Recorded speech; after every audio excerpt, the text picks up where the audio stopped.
요한계시록 16장 12절입니다. 12절부터 마지막 절까지 오늘 이 여섯 번째 대접 12절로 16절 큰 강 유브라데 모여서 이 아마겟돈이라는 곳에 모이는 이 군대 이야기고요.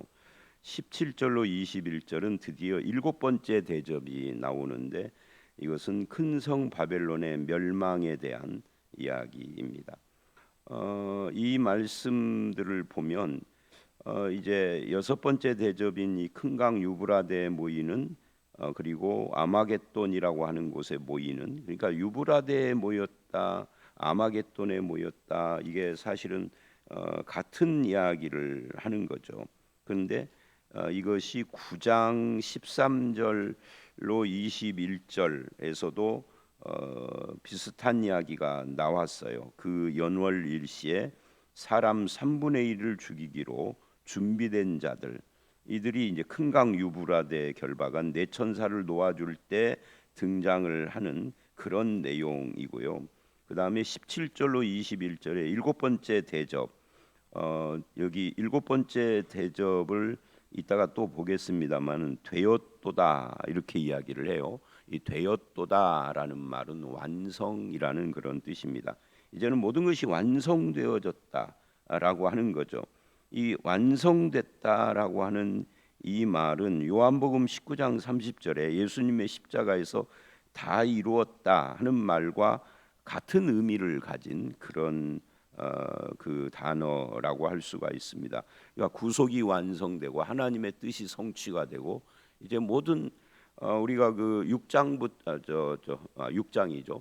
6장부터 16장까지가 요한복음의 본론이라고 그랬잖아요. 4, 5장이 본론의 서론이고, 그러니까 4장부터 16장까지의 이 역사 속의 전체 이야기가 완성이 되는 그런 내용입니다. 그리고 17장부터는 어제도 말한 것처럼 이 바벨론의 멸망에 대해서 조금 더 구체적으로 바벨론이 무엇이며 무엇을 하며 어떻게 멸망하는가를 조금 더 구체적으로 이야기를 하는 것에 불과해요. 자, 이렇게 되어 있는데 우리는 이 12절서부터 이 말씀을 보기 전에 어저께 땅, 바다, 강, 해, 이게 세상, 하나님 없는 세상을 상징하는 이 네 개의 대접을 봤었어요. 그리고 다섯 번째 대접 또 봤죠. 이 다섯 번째 대접은 8절서부터 11절인데 이것은 세상의 배후에 있는 짐승의 왕좌에 대한 이야기입니다. 그리고 이제 오늘 여섯 번째 대접으로 넘어가서 큰 강 유브라데가 등장을 합니다. 근데 이 큰 강 유브라데에다가 여섯 번째 대접을 쏟았더니 어떤 일이 이제 일어나는데 동방에서부터 오는 길이 예비가 됐다. 강물이 마르고 이 말은 실제로 강물이 마르고 이런 것은 아니에요. 계시록은 상징적 언어라고 그랬죠. 유브라데 강이 마르면 난리가 나겠죠. 이 유브라데 강하고 인접해 있는 국가들이 많이 있는데 여러분 인도하고 파키스탄으로 싸울 때 인도가 그 강물 그게 무슨 강이죠? 그 인더스 강인가요? 겐지스 강인가요? 하여튼 그 강을 카시미르 쪽에서부터 이렇게 쭉 내려가는 거기를 댐으로 막아버리면은 파키스탄이 뭐 몇 분의 1이 물을 먹을 수가 없고 농사를 할 수가 없고 난리가 난다고 그러잖아요. 그러니까 인도가 항상 그렇게 하는 것처럼 이 지금 유브라데 강이 말라버리면 난리가 나는 거예요. 그리고 실제로 이 강이 마를 수 있을까?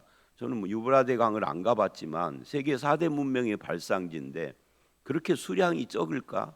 이렇게 되면 지구에 뭔가 엄청난 일이 일어난 거죠. 그래서 이게 실제로 마른다기보다는 지금 어떤 이야기냐면 유브라데 강에 대해서 앞에 9장 말을 할 때도 제가 설명을 했었어요. 이 로마 제국 사람들의 입장에서 보면은 제국의 경계선 같은 데라고요. 이 제국의 로마가 굉장히 넓지만 주로 서유럽 쪽과 북아프리카 쪽으로 뻗어나갔지 이란 쪽 또 인도 방향으로는 헬라가 알렉산더가 그쪽을 지배를 했지만 알렉산더 이후로는 이 유브라데 강을 중심으로 이게 나누어졌다고 동서가. 그런데 거기가 말랐다라는 것은 이제 뭐예요? 그쪽 사람들이 이쪽으로 쳐들어오는 길이 방어선이 무너졌다는 말과 비슷한 거예요. 그러니까 전쟁과 관계되는 건데 이 전쟁도 실제 총포를 쏘는 그런 전쟁이냐 하는 것은 아닌 거죠. 이걸 우리가 9장에서 또 우리가 봤어요. 왜냐하면 9장 12절 이하에 보면은 이 전쟁을 뭐 입에서 뭐가 막 나오고 꼬리가 어쩌고 막 이런 이야기를 해요. 근데 그 입을 뭐라고 그러냐면 하나님을 대적하는 입이라고 그러거든요. 그러니까 이게 뭐 사상적인 것이고 영적인 것이고 뭐 이런 것일 수는 있지만 실제 총칼 포를 쏘고 하는 것은 아니다라는 건데 사람들은 이걸 자꾸만 3차 대전 어쩌고 하는 그런 걸로 연결을 시키기를 좋아하죠. 그런데 여기서도 그런 3차 대전이나 이런 것이 아니다라는 것을 어디서 알 수 있느냐면 13절에 이래요. 그 설명을 하는데 내가 봄에 개구리 같은 더러운 새 영이 용의 입과 짐승의 입과 거짓 선지자의 입에서 나오니 그래요. 개구리 같은 더러운 영, 이 영이 셋, 용, 짐승, 거짓 선지자. 이게 뭐죠? 요게 사탄의 삼각편대라고 어제도 제가 말을 했어요. 12장에 사탄이 나오고 용, 13장에 바다짐승, 땅의 짐승. 그래서 이 세 가지가 사탄이 왕으로 나머지 둘이 하수인이 돼서 삼각편대처럼 그렇게 작용을 하니까 이게 지금 현실 세계 국가의 군대가 아니라 사탄의 세력 이야기를 하고 있다 하는 거예요. 영적인 이야기예요. 그렇다고 해서 이 영적인 이야기가 뭐 귀신아 나가라는 무당 같은 그런 어떤 영적 이야기를 하는 것은 아닌 거죠. 지금 우리는 하나님과 하나님을 대적하는 세상과의 이야기와 그 배후에 있는 것들을 말하고 있는 중이잖아요. 요한계시록이 그런 거예요. 성경이 말하는 영적 전쟁이라는 것은 복음과 반대되는 쪽에 어떤 것을 말하는 거예요. 그래서 이렇게 용, 짐승, 거짓 선지자 그들의 입을 계속 이야기합니다. 아니 전쟁인데 왜 입을 이야기를 해요? 이 입이 뭐냐 하면은 하나님을 비방하고 대적하는 입이라고 이미 우리는 앞에서 봤었어요. 그래서 이런 부분들은 전부 다 이 아마겟돈 전쟁이라고 소위 말하는 이 전쟁의 의미나 실상을 말을 하는 것이다. 그리고 이제 16절을 보면 새 영이 히브리어로 아마겟돈이라 하는 곳으로 왕들을 모으더라 해요. 유브라데스 강을 건너서 아마겟돈이라 이 히브리어로. 그런데 그것이 뭐냐면 새 영입니다. 새 영. 새 영이 뭐예요? 아까 말한 용, 짐승, 용, 짐승, 거짓 선지자. 이 거짓 선지자의 입, 용의 입, 사탄의 입, 짐승의 입. 이건 13장에 나왔던 존재들이에요. 이들이 실제 군대가 아니라 짐승, 거짓 선지자는 종교를 말하고 짐승은 권력, 권세를 말하고 사탄은 용은 사탄을 말하고 그러니까 이게 어떤 세상의 군대나 국가의 뭐가 아니라 이게 그것들의 배후에 있는 어떤 사탄의 세력입니다. 자, 근데 이게 왜 새 영이냐 하면은 여러분 새 영 하면은 새 영 이러니까 우리가 별로 생각이 없지만 하나님은 뭐죠? 우리가 하나님을 말을 할 때 하나님은 육체가 없으신 영이라고 그러십니다. 근데 영인데 하나님은 삼위일체예요. 그러니까 하나님도 새 영인 거예요. 새 영. 물론 이제 일체가 들어가지만 그러니까 이 사탄의 세력이 아니 사탄이 뭐를 하느냐면 하나님을 흉내낸다는 이야기예요. 새 영이라는 것이 삼위일체를 흉내내고 있는 겁니다. 흉내를 내지 실제로는 삼위일체가 아닌 거죠. 하나님을 흉내내지 하나님이 아닌 거예요. 그러니까 이게 영적 전쟁이라는 이야기를 하고 있는 겁니다. 자, 다시 14절을 보시면 그들은 귀신의 영이라 이적을 행하며 아니 뭐 3차 대전이라는데 무슨 이적을 행합니까? 왜? 그러니까 이게 총포 칼을 쏘는 그런 전쟁이 아니다예요. 천하 왕들에게 가서 이 새 영이 귀신의 영이고요, 전능하신 이의 큰 날에 있을 전쟁을 위하여 그들을 모으더라. 전능하신 이 하나님이죠. 의 큰 날, 이 큰 날이라는 것은 이제 재림과 관계되는 겁니다. 전쟁을 위하여 그들을 모으더라. 그래서 예수님이 재림을 하실 때 전쟁이 있나? 이런 의심도 좀 해봐야 돼요. 이게 실제로 예수님 재림할 때 이 본문 말고 다른 성경, 요한계시록이 아닌 다른 곳에서 예수님이 재림할 때 전쟁이 있다는 말은 없어요. 이게 지금 요한계시록적인 표현인 거죠. 이것이 말과 관계되는 전쟁이에요. 이적, 즉 종교와 관계되는 전쟁이에요. 그러니까 영적인 전쟁이죠. 진리와 반대되는 말, 하나님을 대적하는 말, 이념, 사상, 이론 이런 것들과 관계되기 때문에 입이라고 하고요. 자, 그래서 이제 전쟁을 위하여서 일단 모았어요. 이건 누구 입장이냐면 사탄 입장이에요. 사탄은 최후의 전쟁으로 하나님과 한판을 좀 해보려는 생각을 가지고 있다는 거예요. 그래서 아마겟돈이라는 것으로 모았습니다. 그런데 15절을 보면 아주 특이한 이야기가 등장을 하죠. 이에 큰 날의 이 전쟁, 요건 이제 사탄의 시각이라고 제가 표현을 했습니다. 근데 뭐라 그러냐면, 보라, 내가 도둑같이 오리니. 갑자기 내가 그래요. 이거는 이 환상을 보여주신 하나님이 하시는 말이죠. 도둑같이 오리니 누구든지 깨어 자기 옷을 지켜 벌거벗고 다니지 아니하며 자기 부끄러움을 보이지 않는 자는 복이 있도다.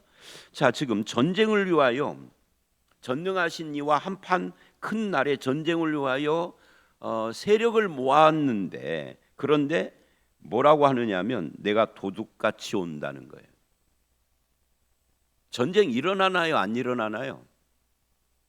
도둑같이 온다는 이 표현이 뭐예요? 도둑같이라는 말은 다른 말로 하면 갑자기라는 뜻이죠. 갑자기.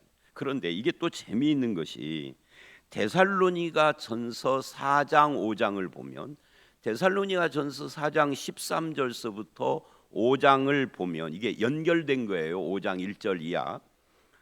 거기를 보면 뭐라고 그러냐면 주님이 재림하는 이야기를 쭉 하는데, 하다가 이렇게 결론을 내려요. 어떤 사람에게는 도둑같이 예수님이 오신다고. 그런데 도둑같이 오는 그 대상이 누구냐라고 하면은 그게 안 믿는 사람들이에요. 그래서 데살로니가 전서 거기 이제 4장 13절에 자는 자들에 관하여 하고 이제 예수님 오시는 이야기, 뭐 공중에서 주를 영접하고 이런 이야기를 한 다음에 5장 1절에 형제들아, 때와 시기에 관하여 너희에게 쓸 것이 없으면 주의 날이 밤에 도둑같이 이룰 줄 너희 자신이 자세히 알기 때문이라. 밤에 도둑같이 올 줄 아는 사람은 어떻게 할까요? 깨어 있는 거죠. 깨어 있는 사람에게는 도둑같이 올 수 있나요? 없나요? 못 오죠. 깨어 있는데 자고 있어야 도둑같이 올 거 아니에요. 그런데 믿는 사람들은 깨어 있는 겁니다. 그 너희 자신을 자세히 안다 그래요. 온다는 것을, 도둑같이 온다는 것을.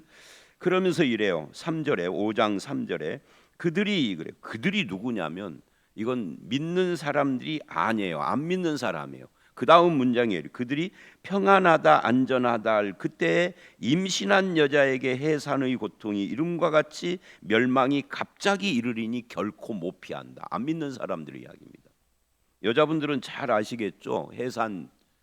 그러니까 어떤 사람은 해산이 가까우면은 해산을 대비해서 집에나 아니면은 병원에 미리 뭐 입원해 있거나 이러지만, 어떤 사람은 해산 날이 가까웠는데 모르고 있다가 차 속에서 낳은 사람도 있잖아요. 차 속에서. 요즘은 이제 뭐 자가용 시대고 뭐 많이 병원도 발달해서 그러는데, 옛날에 뭐 60년대, 80년대, 90년대에도 가끔 신문이나 TV 기사에 뭐 기차 속에서 낳니, 버스 속에서 낳니, 이런 사람들이, 길거리 가다가 낳은 사람도 있어. 그러니까 갑자기 임한다는 거예요. 해산 날은 언젠데 일주일 전에 임한다든지 넘어가지고 안 나오네 그러는데 어느 날 갑자기 한 열흘이 지나서 오기도 하고 알 수가 없는 것이 해산달인 것과 같이 이들에게는 갑자기 임하는데 그 다음에 아주 중요한 이야기를 해요. 데살로니가 전서 5장 4절에 형제들아, 여러분 4절에는 그들이 그래놓고 3절에는 형제들아 그래요. 다르죠, 대상이. 믿는 사람입니다. 이래요. 너희는 어둠에 있지 아니하매 그날이 뭐예요? 도둑같이 너희에게 임하지 못하리니. 사람들은 이 말씀을 안 읽어. 그러니까 사람들이 성경을 읽는 방식이 참 이상해요. 3절까지만 읽어. 4절 그 뒤는 안 읽어. 그리고 맨날 도둑같이래. 안 믿는 사람에게만 도둑같이. 믿는 사람에게는 도둑같이 오지 않는다고 성경이 확실하게 말을 해요. 왜? 깨어 있으니까. 또 이 깨어 있다라는 말을 자꾸만 밤중에 잠 안 자는 걸로 말하는 이상한 초등학교 1학년짜리들이 있어. 4학년까지만 다녔어도 그렇게 안 읽을 텐데. 그러니까 성경을 문맥으로 읽어보라는 거죠. 끝까지 읽어보라는 거예요. 끝까지. 왜 너희에게는 도둑같이 임하지 못하느냐? 5절. 그 이유예요. 너희는 다 빛의 아들이니까. 이미 우리는 깨어 있는 거예요. 저녁에 자고 있어도 빛의 아들이요. 우리는 12시에 일어나서 기도해야 빛의 아들이 아니고요. 자고 있어도 빛의 아들이고요. 낮의 아들이고요. 우리는 밤이나 어둠에 속하지 않고요. 이건 소속의 문제지 잠자는 문제가 아니다는 거예요. 깨어 있다는 것은. 이해가 되십니까? 그러므로 6절 우리는 다른 이들과 같이 자지 말고 오직 깨어. 이 말만 보면 목사님 잠 안 자야 돼. 그게 아니고요. 우리는 소속이 이미 깨어 있는 밤에 속하지 않은 낮에 속한 빛의 아들이라는 거예요. 여기서 깨어 자지 않고라는 이 깨어 정신을 차리고라는 건 다른 의미라고요. 잠의 문제가 아니라 깨어 있어라. 도산 안창호 선생이 민족을 향하여서 깨어라, 깨어 있어라. 이사야서도 깨어나라, 깨어라 하는 것은 잠을 이야기하는 것이 아니다. 그래서 7절 자는 자들은 밤에 자고 취하는 자들은 밤에 취하되 우리는 뭐예요? 밤에 안 잔다가 아니라 낮에 속하였으니. 우리는 밤 12시에도요. 밤 12시에 잠이 들고 새벽 2시에 잠자고 있어도 낮에 속한 자라고요. 다시 지금 데살로니가 전서 묵상이 아니니까 자 다시 이쪽으로 오면 그러니까 내가 도둑같이 오리니 그런데 우리는 도둑같이 오시지 않는다고 예수님. 기다리는 신랑이 오는데 무슨 도둑이야. 그죠? 신랑처럼 오시죠 우리는. 그래서 누구든지 깨어. 이건 뭐예요? 소속이란 말이죠. 소속을 어디다 두느냐? 자기 옷을 지켜. 신분 이야기잖아요. 벌거벗고 다니지 아니하면 우리는 의의 옷을 이미 입은 거예요. 예수 그리스도의 핏값으로 사신 의의 옷을 입은 자잖아요. 우리는 부끄러움을 보이지 않는 자는 우리는 죄인이지만 죄 사함을 받고 이제는 내가 너를 부끄러워하지 않는다는 하나님 아버지의 그 복된 말씀을 늘 듣는 사람들이잖아요.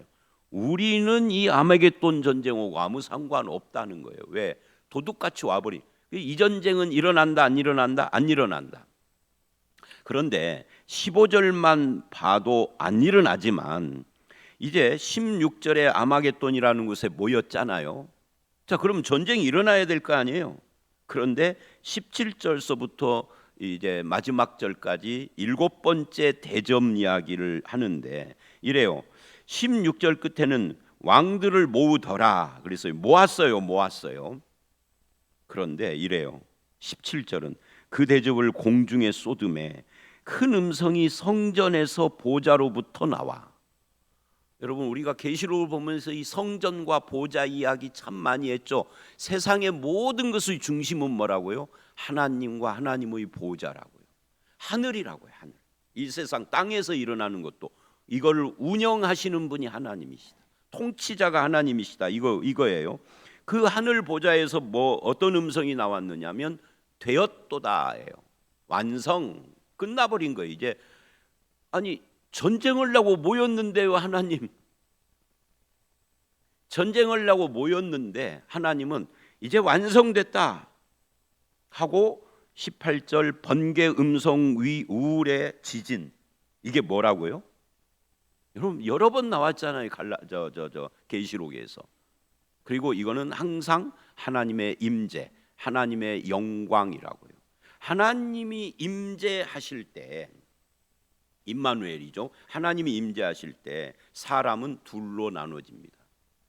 그 임재가 신랑을 맞이하는 신부 같은 임재냐, 아니면 심판을 받는 그런 존재로서 하나님의 심판의 임재냐 할 때, 안 믿는 사람들에게는 이것이 심판이지만 믿는 사람들에게는 우리를 데리러 오시는 신랑인 거죠. 그래서 이 지금 18절은 이게 우리를 데려오는 이야기가 아니라 세상을 심판하는 거예요. 하나님의 영광의 임재가 얼마나 큰지, 그 지진이 땅에 있어 온 이래로, 땅에 있어 온, 이게 읽기가 참 어렵죠. 이 지구에 지진들이 수없이 일어난 그 이래로 이같이 큰 지진이 없었더라. 이건 그러니까 평범한 지진이 아니라 하나님의 임재 현상이다 하는 이야기예요. 그래서 얼마나 크냐면 그 지진이 큰 성을 세 갈래로 갈라 버리고 만국의 성들도 다 무너지고, 큰 성 바벨론, 세상이죠. 세상이 하나님 앞에 기억하신 바 되어 그 맹렬한, 하나님이 세상을 다 기억하고, 세상 사람들이 하나님 앞에 얼마나 죄를 짓고 얼마나 하나님을 대적했는지, 하나님 우리를 언제까지 내버려 두십니까? 신원해 주십시오. 순교자들이 그 제단 앞에서 울부짖으며 기도했는데, 기다리라, 때를 기다리라 했는데 드디어 이제 그 세상, 핍박하고 순교자들로 채웠던 이 세상이 하나님이 기억하시고 계시다가 맹렬한 진노의 포도주잔을 먹여버린다는 거죠. 이게 뭐예요? 재림이에요, 재림. 그래서 각 섬도 없어지고 산악도 없어지고, 섬, 산악, 나라를 말하는 거예요. 세상 나라가 다 없어져 버려요. 재림입니다. 또 무게가 1달란트나 되는 큰 우박이 하늘로부터 내리매 사람들이 그 우박 재앙으로 막 머리에, 이게 하늘로부터 무게가 1달란트, 엄청난 우박이 머리에 받고 머리가 깨져 죽으면서도 회개를 하지 않아요. 비방하는 이유가 재앙이 큼이라. 재앙이 크면은 회개해야 하는데 이제는 회개를 않는 거예요. 계시록에서 회개하지 않더라는 말을 계속했는데 여기서도 또 해요. 끝까지 이 예수님 재림하는 그 직전까지도 회개하지 않는 자들은 회개하지 않더라예요. 자, 여기까지가 이 7 대접 재앙인데요. 여기서 다시 짚고 넘어가야 될 것이 있습니다. 그건 뭐냐면 아마겟돈 전쟁은 어떻게 한다? 안 일어난다. 왜 안 일어날까? 이를 한번 생각을 해보십시오. 왜 안 일어날까요? 전쟁이라는 것은, 전쟁을 다른 말로 하면은 싸움이잖아요. 싸움은 누가 하는 거죠? 싸움은요, 체급이 같아야 하는 거예요. 하나님하고 사탄하고는 체급이 같나요? 하나님은 창조자요, 전능자요, 사탄은 피조물이에요. 피조물인 천사가 타락한 거잖아요. 천사장이, 귀신도 마찬가지고요. 그러니까 사탄은 누구하고 동급이냐면 우리하고 동급이에요. 인간도 피조물이에요. 그러니까 이걸 이렇게 말을 하면, 동급이다 아니다를 말을 하면 좀 이해하기가 어려우니까 이런 거고 비슷해요. 여러분, 초등학교 1학년이 씩씩거리면서 어디 차문을 똑똑 두드렸습니다. 야, 나와! 초등학교 1학년이 자기 지나가는데 빵 했다는 거죠. 그 안에 있는 아저씨가 어이가 없잖아요. 한참을 두드리고 웃고 있다. 하도 그러니까 문을 열고 나왔는데 초등학생이 야, 나와 하다가 이렇게 하늘을 쳐다본 거예요. 키가. 그러더니 잘못했습니다. 아저씨 그러겠죠. 실제로 그런 일들 많아요. 운전하고 다니다가 막 빵빵거리고 막 그냥 저기 오다 이제 드디어 붙어서 문 열고 나왔는데 나보다 그냥 모가지 하나가 더 켜. 그러면은 됐습니다 하고 도망갈 거 아니에요. 그런 거하고 비슷한 거예요. 하나님하고 체급이 맞아야 싸우든지 말든지 하지. 자, 그러면 사탄의 입장에서는 아마겟돈 전쟁을 하고 싶어 지금 모인 거잖아요. 세력을 모아서 최후의 전쟁을 하겠다. 이건 사탄 입장이에요. 근데 우리 인간들이 그것도 안 믿는 사람이 아니라 믿는 사람이 자꾸만 사탄의 입장에서 성경을 봐. 최후의 전쟁이 있다라고. 있기는 뭐가 있어요? 이 아마겟돈이라고 하는 것은 사실은 이게 사사기 4장부터 6장에 나오는 그 사사기, 이게 어디냐면 드보라와 바락 이야기거든요. 드보라와 바락이 무기또 싸움에서 승리한 장소가 이게 아마겟돈이에요. 이건 이제 역사적 배경입니다. 그때 보면 사사기 5장 20절에 별들이 하늘에서부터 싸워라는 표현이 나와요. 별들이 어떻게 싸워요? 이게 상징적인 이야기입니다. 이것도 최후의 심판과 관련된 거예요. 그런데 최후의 심판을 하고 싶어하는 것은 사탄이고, 하나님 입장에서 봅니다. 하나님 입장에서는 예수님의 재림이 전쟁입니까? 심판입니까? 그거 생각 안 해보신 분들이 참 많아요. 하나님 입장에서는요, 쥐어 박으러 오시는 거지 글러브 끼고 링에서 대등하게 동급으로 같은 체급으로 싸우려고 오시는 것이 아니에요. 하나님은 그냥 쥐어 박으려고 오는 거예요. 심판하러. 그래서 재림은 전쟁이 아니라 싸움이 아니라 심판하러 오시는 거다. 그래서 되었도다 그런 거예요. 17절에 이제는 완성됐다예요. 예수님 십자가 부활로 승리하신 그것이 재림으로 심판하심으로써 완성되는 거예요. 그러니까 이 승리는 십자가에서 시작이 된 겁니다. 이미 사탄을 결박하고, 즉 묶었다는 말이 제한시켰다는 거예요. 십자가 그 사건으로. 그리고 드디어 사탄의 존재 자체를 멸망시키는 것은 재림이고요. 이거는 싸움이 아니다, 심판이다. 그걸 분명히 하셔야 됩니다. 그래서 전쟁은 못 일어난다. 안 일어나는 것이 아니라 못 일어나요. 하고 싶은 건 사탄이야. 근데 하나님은 심판하신다. 그래서 우리는 뭐를 해야 하나요? 우리는 뭐를 해야 되느냐면 영적 전쟁에, 이 싸움에 대비를 해서 나도 총을 가져야 되느냐 이런 것이 아니라 15절 누구든지 깨어 옷을 지키고 벌거벗지 않고 부끄러움을 보이지 않는 이 삶을 살아야 하는 거죠. 성도로서의 자기 신분과 이 옷을 지킨다. 성경에서는 옷이라는 것이 의와 관계돼요.